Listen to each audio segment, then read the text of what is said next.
The gym owner banned me for faking my lifts. I hold the world records on his wall. The notification came through at 6:47 a.m. while I was mixing my pre-workout shake in the kitchen of my studio apartment. Your membership at Iron Temple Fitness has been terminated effective immediately. Please collect your personal items within 24 hours. Management reserves the right to refuse service to anyone. I read it 3 times, my protein shaker frozen halfway to my mouth. Below the message was a single line that made my jaw clench. We do not tolerate fraudulent behavior or equipment misuse that endangers other members. I'd been training at Iron Temple for 6 months under the name Alex Chen, keeping my head down and my identity quiet. After what happened in Tokyo, after the media circus and the sponsorship implosion and the very public breakdown that got replayed on sports networks for 3 weeks straight, I needed anonymity. I needed a place where I could just lift without cameras, without expectations, without people asking about my plans to defend my titles. Iron Temple in suburban Minnesota seemed perfect. A mid-tier gym where serious lifters mixed with casual fitness enthusiasts, where nobody looked twice at the guy in the corner grinding through heavy squats. The owner, Grant Holloway, ran the place with the confidence of someone who'd never questioned his own authority. He was 43, former college linebacker turned businessman with the kind of build that came from consistent gym time and decent genetics, but never approached elite performance. His office walls were covered in motivational posters and framed photos of professional powerlifters and Olympic weightlifters, including a massive print of me hoisting 264 kilograms overhead at the Tokyo World Championships. My face contorted with effort, the barbell bending under the weight. The caption read, Dominic Silva, Clean and Jerk World Record, 2023. I stared at that photo every time I walked past his office, a private joke that had started feeling less funny as the months passed. Grant would stand there explaining proper form to new members, gesturing at my image like I was some abstract ideal of strength rather than the guy deadlifting in the back corner 3 times a week. That's what peak performance looks like, he'd say, not knowing he was talking about the same person he'd just banned for supposedly faking lifts. The trouble started 3 days ago, when I loaded 405 pounds on the squat rack for my working sets. I'd been gradually increasing weight over months, always staying well below my actual capacity, trying not to draw attention. But my programming called for heavier loads, and I couldn't keep sandbagging forever without losing the gains I'd fought so hard to maintain. A guy named Trevor was using the rack next to mine, struggling through 225-pound squats with form that made my knees hurt just watching. He glanced over as I descended into my first rep, the bar settling perfectly on my back, my depth hitting just below parallel before I drove back up. Dude, no way that's real weight, Trevor called out, loud enough that 3 other people looked over. Those have to be fake plates. Nobody squats 405 for reps that clean. He walked over and grabbed one of the 45-pound plates, testing its weight, his face cycling through confusion when it felt exactly as heavy as it should. Bro, what are you on? Because that's not natural. His voice carried across the gym floor, turning heads, and I felt the familiar tightness in my chest that came with unwanted attention. I finished my set without responding, racking the bar with controlled precision. Trevor kept talking, getting louder, gathering an audience. I've been lifting for 8 years, and I've never seen anyone move weight like that without gear. You're either juicing, or those plates are rigged somehow. This is bullshit. Other gym members started whispering, phones appeared, and I saw someone filming. My anonymity was cracking, the careful distance I'd maintained beginning to collapse around me. Grant emerged from his office with the purposeful stride of someone eager to exercise authority. He was wearing one of the gym's branded shirts that was a size too small, emphasizing his chest and arms in a way that felt performative. What's the issue here? He looked between Trevor and me, already assuming I was the problem before anyone explained. Trevor launched into his complaint about impossible lifts and suspicious plates, his voice taking on the righteous tone of someone convinced they were exposing fraud. Let me see your form, Grant said to me, crossing his arms. The demand wasn't a request, it was a judgment already rendered, just waiting for confirmation. I wanted to refuse, to grab my bag and leave before this got worse. But something in his condescending expression made me stubborn. I loaded the bar again, feeling the eyes of a dozen gym members watching, and descended into a squat that was technically perfect, because I'd spent 15 years drilling technique until it was as automatic as breathing. Grant watched with narrowed eyes, his jaw working like he was chewing over evidence of a crime. When I finished the set and racked the bar, he shook his head slowly. That doesn't look right. The bar speed is too fast for that weight. You're either using fake plates, or your form is so bad you're not actually hitting depth and just bouncing the weight. The accusation hung in the air, absurd to anyone who knew anything about lifting, but Trevor and several others nodded in agreement. Those are standard 45-pound plates, I said, keeping my voice level despite the anger building behind my sternum. You can weigh them if you want, and my depth is legal by any Federation standard. Grant didn't bother checking. He'd already decided what he believed, and facts weren't going to interfere with his narrative. I've been lifting for 25 years, he said, puffing his chest out like credentials were armor. I know what's possible and what isn't. What you're doing isn't possible for someone your size without pharmaceutical assistance. I was 5'9" and 181 pounds, not particularly large by general population standards, definitely not by powerlifter standards where guys my height often competed at 220 plus. But weight class athletes learn to be efficient, to maximize strength relative to body mass through technique and years of specific training. Grant looked at my frame and saw someone who didn't match his mental image of what a strong person should look like, so he defaulted to suspicion rather than considering he might not know everything. "I'm not on anything," I said flatly. "I'm just trained." Grant's face flushed red, taking my response as disrespect. "Don't bullshit me. I've seen what natural lifters can do, and this ain't it. You're either cheating with fake plates, or you're chemically enhanced, or you're using some technique that's going to get you hurt and make me liable. Either way, you're done here." He pulled out his phone, typing rapidly. "I'm documenting this for insurance purposes. Consider this your warning. If I catch you pulling this shit again, you're banned." I wanted to tell him who I was, to watch his face change when he realized he was accusing a world record holder of faking lifts while standing next to my photo on his wall. But the words stuck in my throat, tangled with 6 months of careful anonymity and the fear that revealing myself would restart the cycle I'd come here to escape. So I just nodded, collected my water bottle, and finished my workout with lighter weights, while Trevor smirked from across the gym, and Grant watched me like a security guard monitoring a shoplifter. The next session, I kept everything moderate. No lifts over 315 pounds, nothing that would trigger another confrontation. But Grant was watching now, and once someone decides you're a problem, everything you do gets filtered through that lens. He approached me during deadlifts, questioning my grip technique, suggesting my back was rounding when video would show it was neutral. Other members started giving me space, the social contamination of being labeled a cheater spreading like a stain. On the third day after the initial confrontation, I arrived to find Grant talking with two guys I recognized from powerlifting forums, local competitors who took the sport seriously enough to know proper technique, but not seriously enough to have followed international competitions closely. They were examining my squat rack setup, and Grant was explaining his theory about fake plates or modified equipment. "Watch him today," Grant said. "You'll see what I mean. Something's off."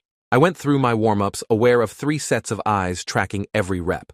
My working weight that day was 385 pounds for squats, programmed as a lighter day in my training cycle. I loaded the bar, checked my setup, and began my first set. The weight moved exactly as it should, challenging but controlled, my technique holding together through fatigue. When I finished and racked the bar, one of the powerlifters approached. "Hey man, that was solid," he said, his tone genuinely complimentary. "Your form is really dialed in. Where'd you train before coming here?" The question was friendly, curious rather than accusatory, but Grant overheard and his expression darkened. "Don't encourage him, Kyle. Something's not right with those lifts. The bar speed doesn't match the load." Kyle frowned, clearly disagreeing but unwilling to contradict the gym owner publicly. That evening, I got the termination notice. No conversation, no appeal process, just a digital ban that cut off my access to the one place I'd found to train in peace. The injustice of it burned in my chest as I sat in my apartment, staring at my phone. I could go to another gym, start over somewhere else, but the same cycle would likely repeat. My strength didn't fit people's expectations, and rather than adjusting their understanding, they adjusted their opinion of me. My phone buzzed with a text from my coach, Elena Voss, who'd been managing my training remotely while I took my mental health break from competition. "How's the training going? Still on track for the comeback?" She didn't know about the ban, didn't know I'd just lost my training facility because the owner couldn't accept that someone might be stronger than his limited experience suggested was possible. I stared at the message for a long time before responding. "Hit a snag. We'll update soon." The next morning, I drove to Iron Temple to collect my belongings. A lock, some resistance bands, a training journal I'd left in my locker. The gym was busy with the early crowd, and Grant was at the front desk when I walked in. He looked at me with barely concealed satisfaction, like he'd successfully removed a problem. "Your stuff's in the back office," he said. "Make it quick. You're not welcome here anymore." I followed him past the weight floor, past the cardio equipment and the group fitness studio, into a cluttered office that smelled like old coffee and cleaning chemicals. My bag was sitting on a chair, clearly rifled through. The straps were repositioned, the zipper pulled slightly open. "Did you go through my things?" The question came out sharper than intended. Grant shrugged, unbothered by the invasion of privacy. "Had to make sure you weren't leaving any contraband. Found this, though." He held up my training journal, flipped open to a page covered in numbers and percentages. "What kind of lifter keeps records like this? All these calculations, these percentages of max lifts. This looks like someone who's tracking cycles. Drug cycles." His accusation was so absurd, so fundamentally ignorant of how serious athletes program their training, that I actually laughed. The sound made his face flush angry red. "That's my training log," I said, taking the journal from his hand with more force than necessary. "It's how you plan progressive overload. It's basic periodization. Anyone who lifts seriously keeps records like this." Grant stepped closer, using his height advantage to loom over me. Don't talk down to me. I know what I'm seeing. You came in here 6 months ago with your fake humble act, sandbagging weights to avoid suspicion, then gradually increasing to test how much you could get away with. I've seen this pattern before. The paranoia in his theory would have been funny if it wasn't actively destroying my ability to train. You're seeing patterns that don't exist, I said, shoving my journal into my bag. You're so convinced I'm cheating that you can't accept the simple explanation that I'm just strong because I've trained for it. Grant's jaw clenched. Get out, and don't bother applying to other gyms around here. I know all the owners. Word gets around about guys like you. I left before I said something that would make the situation worse, walking past gym members who'd witnessed my public exile, feeling their judgment follow me out the door. In my car, I sat gripping the steering wheel until my knuckles ached, breathing through the familiar sensation of being misunderstood, dismissed, labeled as fraudulent despite years of legitimate work. My phone rang, Elena calling instead of texting. I answered with a tight, "Hey, Dom, what's going on?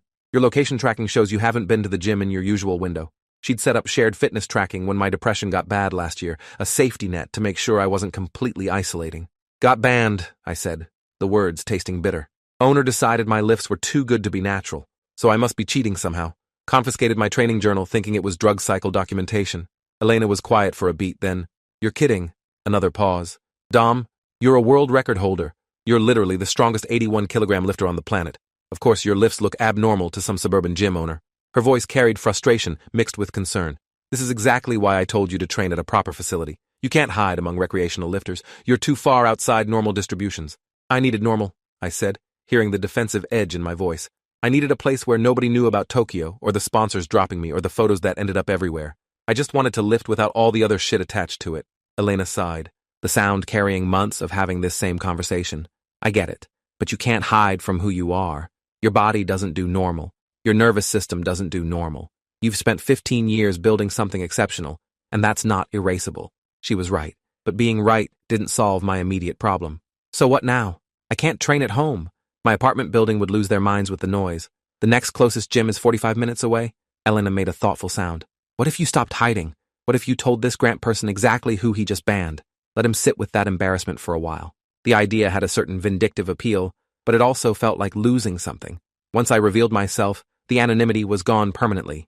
Still, the alternative was finding another gym, creating another false identity, perpetuating the exhausting cycle of hiding. "I'll think about it," I told Elena, and ended the call before she could push harder. That afternoon, I did something I'd been avoiding for 6 months. I opened Instagram and logged into my official athlete account. The last post was from 9 months ago, right before everything fell apart, showing me celebrating at the podium with my gold medal. The comments section had been a war zone for weeks after the scandal broke, split between supporters defending me and critics calling me a fraud for different reasons than Grant's accusations. I'd muted it all, unable to handle the noise. Now, scrolling through months of unread messages, I found several from other athletes asking if I was okay, offering support, checking in. There were also dozens from brands that had dropped me, PR firms managing damage control, journalists wanting exclusive interviews about my fall from grace. At the bottom of the unread pile was a message from the International Weightlifting Federation, sent 3 months ago. "Dominic, we hope you're doing well. The door is always open for your return to competition. Your records still stand, and the community misses you."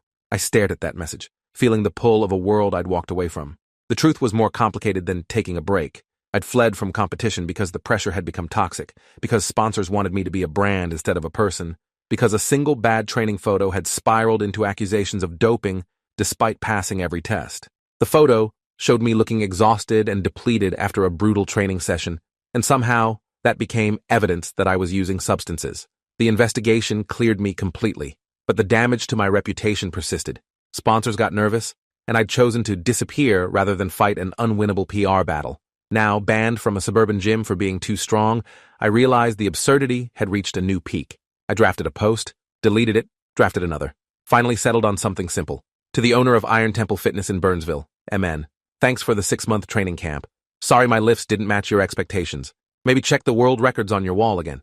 Dominic Silva." I attached a photo of my athlete ID card next to my gym membership card, both showing the same face, different names. My finger hovered over the post button for 30 seconds before I hit it. The response was immediate and explosive. Within minutes, hundreds of comments poured in from the weightlifting community. Shock, outrage, amusement, demands for the full story. Within an hour, someone had found Iron Temple's business page and was posting comparisons between my world record lifts and the weights I'd apparently been faking. Within 2 hours, A local news outlet had picked up the story. Olympic weightlifter banned from gym for being too strong. My phone started ringing nonstop. Journalists, old sponsors, athletes, even Elena calling to say, "Holy shit, you actually did it." I turned off notifications and watched the story spread across social media like wildfire. Someone found Grant's personal Facebook and started sharing screenshots of posts where he'd bragged about meeting professional athletes, apparently not recognizing he'd trained next to one for 6 months. The irony was too perfect, too sharply pointed for the internet to ignore. By evening, Iron Temple's business phone was presumably ringing off the hook, their Facebook reviews flooding with 1-star ratings and sarcastic comments about their expert ability to identify fake lifts. I felt a twinge of guilt watching the backlash escalate, but it was buried under the satisfaction of Grant finally understanding exactly how wrong he'd been. My personal phone rang with a number I didn't recognize. Local area code. I answered cautiously. "Dominic Silva?" The voice was male, professional, slightly nervous. "This is Jeff Carlson from Channel 9 News. We'd love to interview you about what happened at Iron Temple Fitness. Can you tell me your side of the story?" I declined, but 3 more news outlets called within the hour, all wanting the same thing. The story had escaped the weightlifting community and was becoming general public interest, the underdog narrative of an elite athlete being wrongly accused by someone less qualified. The next morning, my banned gym membership email had been screenshot and was circulating Twitter with 50,000 retweets. Someone had created a side-by-side comparison. My world record clean and jerk photo from Grant's office wall next to security footage someone had obtained showing me lifting at Iron Temple. The footage was slightly grainy, but showed the same person, undeniably. And below it was Grant's accusation about fake plates and impossible strength. The cognitive dissonance was too absurd for people to resist mocking. Grant called me at noon. His voice was tight with barely controlled anger, trying to sound conciliatory. "Mr. Silva, this is Grant Holloway from Iron Temple. I think there's been a misunderstanding. If you'd told me who you were, this whole situation could have been avoided." The blame shifting was immediate. This was somehow my fault for not announcing my credentials. "I didn't tell you because I wanted to train without attention," I said. "But you decided I was cheating based on your limited understanding of what's possible." "I was protecting my other members," Grant said, his defensive tone hardening.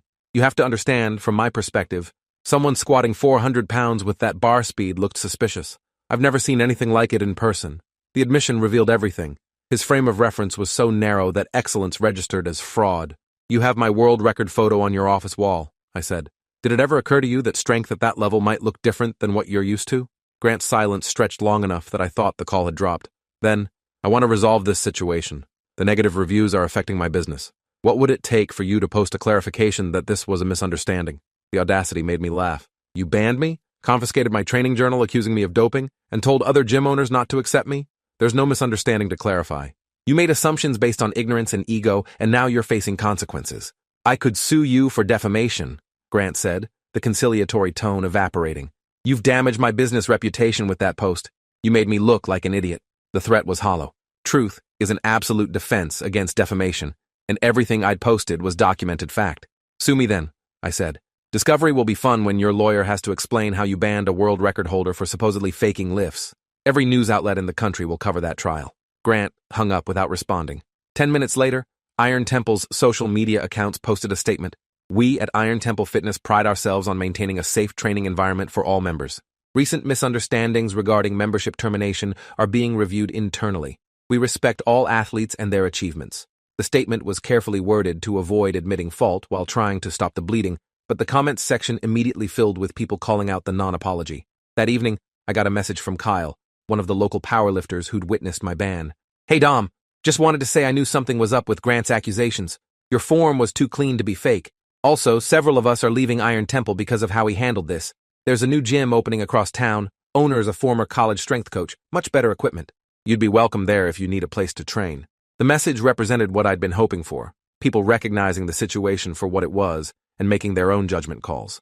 I thanked Kyle and asked for the new gym's information. Within an hour, the owner reached out directly. "Mr. Silva, I'm Patricia Okonkwo, owner of Forge Athletics. I heard about your situation at Iron Temple. I'd be honored to have you train at my facility, no membership fee, access whenever you need. All I ask is that you might occasionally give technique tips to members who are interested. No pressure, no publicity stunts, just a place to lift." The offer was genuine, professional, exactly what I needed. I accepted immediately, feeling something loosen in my chest that had been tight for days. The next morning, I drove to Forge Athletics expecting a standard commercial gym. What I found was a converted warehouse with competition-grade equipment, proper platforms, calibrated plates, and a deadlift area that could handle maximal loads without complaints. Patricia met me at the door, 50-something, with the solid build of someone who'd spent decades under barbells. "Welcome," she said, shaking my hand firmly. Fair warning, word got out you'd be training here. About 15 of my regular members are pretending to work out, but mostly hoping to watch you lift. If it's too much attention, I can clear the area. I appreciated the honesty. It's fine. I've been hiding long enough. Patricia nodded and showed me around, pointing out the equipment I'd have access to, the training area she'd designated as mine during peak hours. I warmed up thoroughly, aware of eyes tracking my movement, but trying to ignore the attention. My program called for heavy clean and jerks that day, the lift I held the world record in, the movement that had defined my career. I loaded the bar to 180 kilograms, about 396 pounds, which was moderate for me, but would be impressive to observers. The first rep felt good, my technique sharp despite weeks of lighter training. I added weight. At 200 kilograms, about 440 pounds, the gym had gone quiet except for the sound of my breathing and the bar settling on the platform. This was training weight for me. Not maximal, but I was moving into ranges that would look extraordinary to anyone watching. I set up, pulled the bar with explosive precision, dropped under it into a clean, stood with the weight on my shoulders, then dipped and drove it overhead in the jerk. The bar locked out, steady and controlled, and I held it for the required pause before dropping it. The gym erupted in applause. I wasn't expecting it, and the sound made me smile despite myself. Patricia walked over, grinning. That was beautiful. Clean pull, smooth transition, strong lockout. That's textbook technique. Coming from someone who actually knew the sport, the compliment meant something. I thanked her and continued my training, adding more weight, working up to 220 kilograms, just under my world record attempt weight, but heavy enough to feel challenging. Word spread quickly that I was training at Forge Athletics. Over the next week, my sessions gradually accumulated a small audience of lifters who wanted to watch proper technique or just see world-class strength in person. Patricia managed it well, making sure people kept their distance and didn't interrupt my training, but allowing enough access that the gym benefited from the attention. My presence was apparently driving memberships up, people wanting to train where an elite athlete trained. The contrast to Iron Temple couldn't have been sharper. Here, my strength was celebrated rather than suspected, my technique studied rather than accused. Patricia would occasionally bring over members who wanted coaching, and I'd spend 10 minutes working through their form issues, fixing subtle problems that would prevent injury or improve performance. The teaching reminded me why I'd fallen in love with weightlifting originally, not the competition or the records, but the pure challenge of human performance against gravity. Meanwhile, Iron Temple's situation continued deteriorating. More members left, citing Grant's handling of my ban and his refusal to actually apologize. A local news segment did a piece on strength prejudice using my story as the centerpiece, interviewing sports scientists who explained how elite performance often looks wrong to people with limited frames of reference. Grant declined to be interviewed, but the segment included footage of my lifts at Tokyo alongside his accusations about fake plates, letting viewers draw their own conclusions. 2 weeks after my ban, Elena called with unexpected news. Dom, USA Weightlifting wants to know if you're interested in competing at Nationals in 3 months. They're positioned it as a comeback narrative, redemption after the false accusations last year, proof that you're still the best. Sponsors are already reaching out about supporting your return. The opportunity was exactly what I'd been avoiding, but something had shifted during this whole mess. I'd been reminded that hiding wasn't sustainable, that my strength was going to draw attention whether I wanted it or not. What do you think? I asked Elena, trusting her read on whether I was mentally ready. She didn't answer immediately, weighing her words carefully.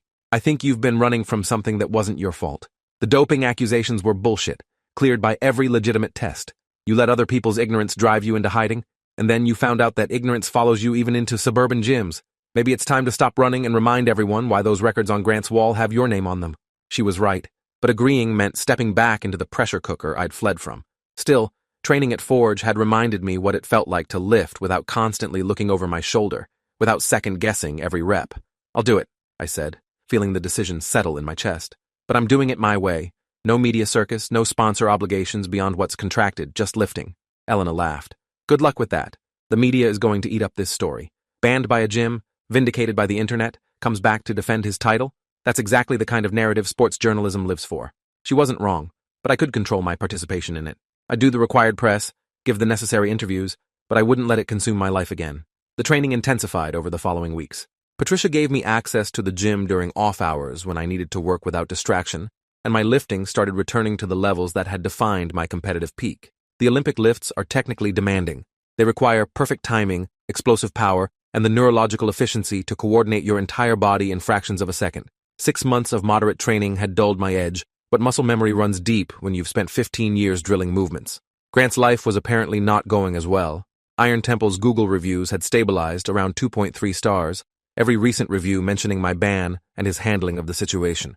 Several longtime members had left, and according to social media posts I saw, he'd been desperately trying to repair his reputation by offering discounted memberships and posting about his commitment to excellence. The irony of him using my world record photo in promotional materials after banning me wasn't lost on commenters. One evening, I got a message request on Instagram from an account I didn't recognize. The message read, "Mr. Silva, this is Trevor from Iron Temple. I'm the guy who started the whole confrontation that got you banned. I owe you a massive apology. I was wrong about everything. The lifts were real, your technique was legit, and I let my ego about my own lifts cloud my judgment. I've been following your training posts from Forge, and watching you work has been humbling. If you're ever willing to talk, I'd like to apologize in person." The message surprised me. Genuine accountability from internet strangers was rare. I responded that I appreciated the apology, that no hard feelings remained, and that if he wanted to learn proper technique, I'd be happy to give him some pointers at Forge. Trevor showed up 2 days later, nervous and obviously uncomfortable, but willing to hear feedback about his form. We spent an hour working through his squat mechanics, fixing issues that were limiting his strength and risking injury. "I don't get how you stayed so calm when Grant was accusing you," Trevor said during a water break. "If someone called me a cheater like that, I'd have lost it. I'd had months to think about that question. Losing my temper wouldn't have changed his mind. Some people need to maintain their worldview even when evidence contradicts it. Grant couldn't accept that someone my size could lift that much, so his brain manufactured explanations. Fake plates, drugs, whatever let him preserve his understanding of how things work." Trevor nodded thoughtfully. "He's still like that, by the way, blaming you for his business problems, saying you orchestrated a smear campaign instead of just admitting he screwed up. Half the remaining members are only staying because they have annual contracts they can't break. The pettiness didn't surprise me, but it reinforced my decision to move on rather than seek further revenge. Grant's ego would be his own punishment. As Nationals approached, my training peaked appropriately. Elena came out to Forge for my final heavy week, watching my attempts at competition-level weights and making small technique adjustments. "You look better than before Tokyo," she said after I successfully cleaned and jerked 240 kilograms in training. "More controlled, less frantic. Whatever healing happened during your break, it shows in your lifting." She was right. The months away from competition pressure had let me rediscover why I loved this sport. I wasn't lifting to prove anything to sponsors or to maintain a ranking. I was lifting because coordinating hundreds of pounds of iron, moving at maximum velocity, felt like the purest expression of human capability I'd ever found. Reclaiming that mindset mattered more than any record. The week before Nationals, I did a final interview with the journalist who'd covered my band story. She asked about Grant, about Iron Temple, about whether I felt vindicated. "I feel grateful," I said, meaning it. That situation forced me to stop hiding. It reminded me that excellence draws criticism from people who don't understand it, and that's not my problem to solve. Grant couldn't accept what he was seeing, and instead of asking questions, he made accusations. That's on him. "Do you think he'll ever apologize?" the journalist asked. I shrugged. "Doesn't matter. I don't need his apology to train or compete or break records. His opinion has zero impact on what I can lift." The journalist smiled. "That's going to make a great closing line for the article." Nationals was held in Las Vegas, in a convention hall converted into a competition venue.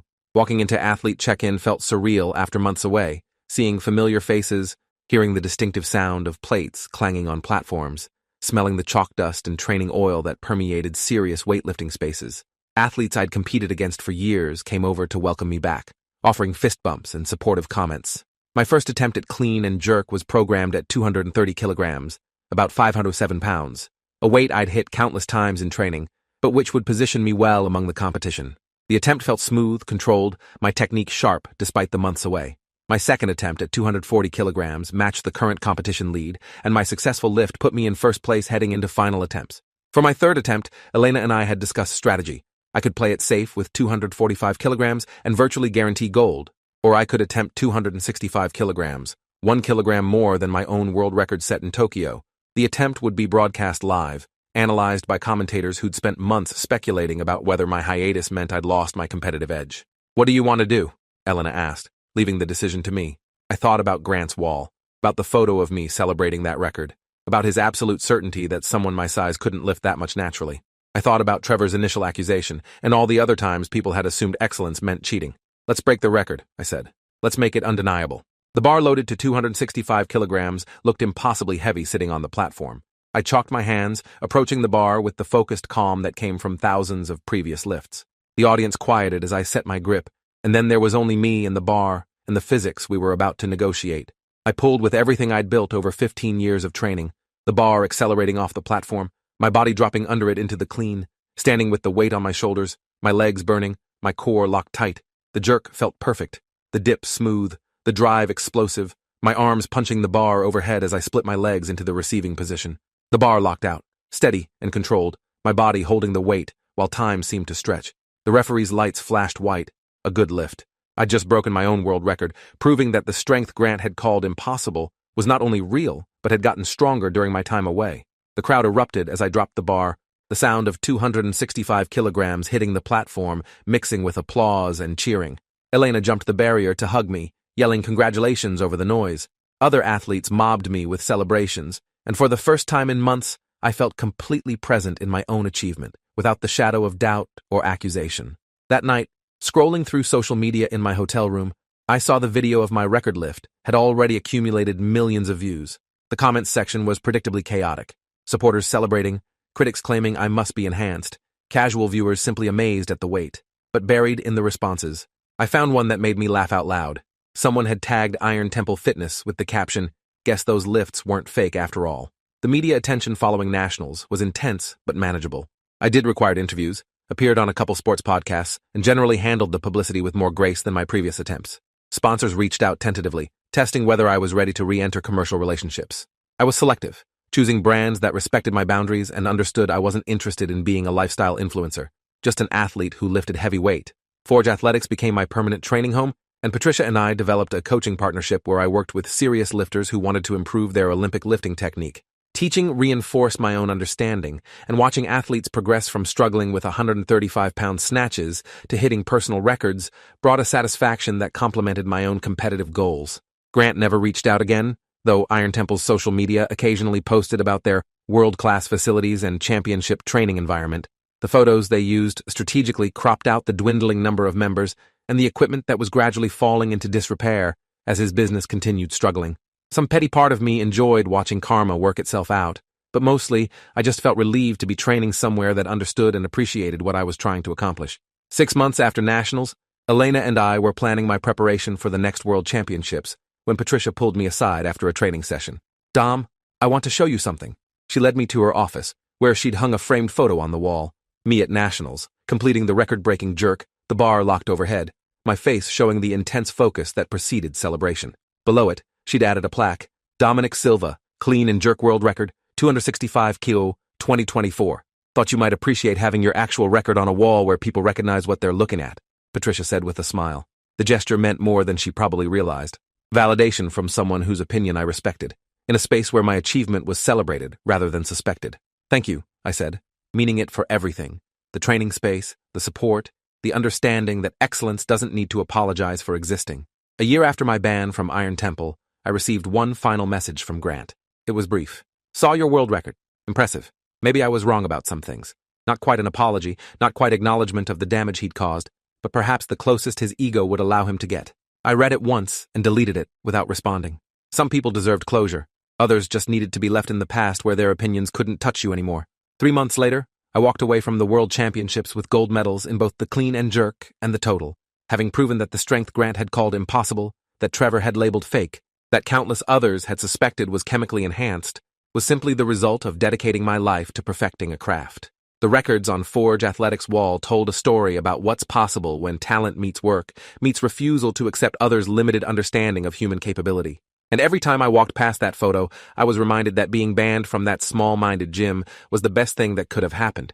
It forced me to stop hiding and start proving, again and again, exactly who I was.